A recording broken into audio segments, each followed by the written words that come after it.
Funeraria naman sa Bacolod City ginpanaugan sang acquisition order bangod sa bayolasyon sinisa kinamatarong sang iya nga mga empleyado. Lungon kag gamit sa funeraria ginpangkuha. Yaring report exclusive.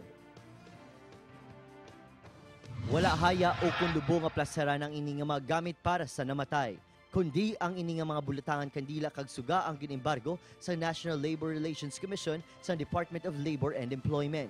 Ini matapos nagdaog sa kaso ang grupo ni Edward Bailon kag Birwin Saravia kontra sa tagpamuno sang Funeraria de Lourdes.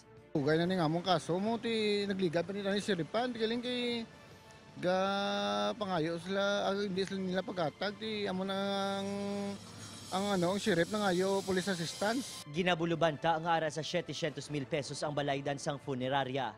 Sa baylos ang cash o kun in kind ang ibayad sa mga anay empleyado, lungon kag gamit sa funeraria na lang ang ginkuha sang NLRC matapos magpamalibad nga magbayad ang tag-iya sang funeraria. Duwa sa lungon ano pagid ang posible nga kuhaon ninyo? Mga slakyan na guro ni kagang ilang nga mga gamit sa mga suga, mga stand. Ging paboran kami sa dole kag isang NLRC kag sa mga pulis nga natigayon ini nga adlaw nga amon pagkuha sang gamit nga para gid sa amon. Ang maging paidalom sa acquisition ang mag-aagi-anay sa accounting kag value assessment sa NLRC bag-o magtigayon sang bidding. Amon sinita ni sir una na namon ging file nga kaso SSS mo.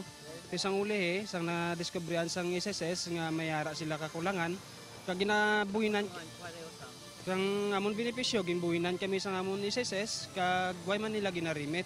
Nagpamalibad na nga mag-atubang sa news team ang nagapadalagan sang negosyo.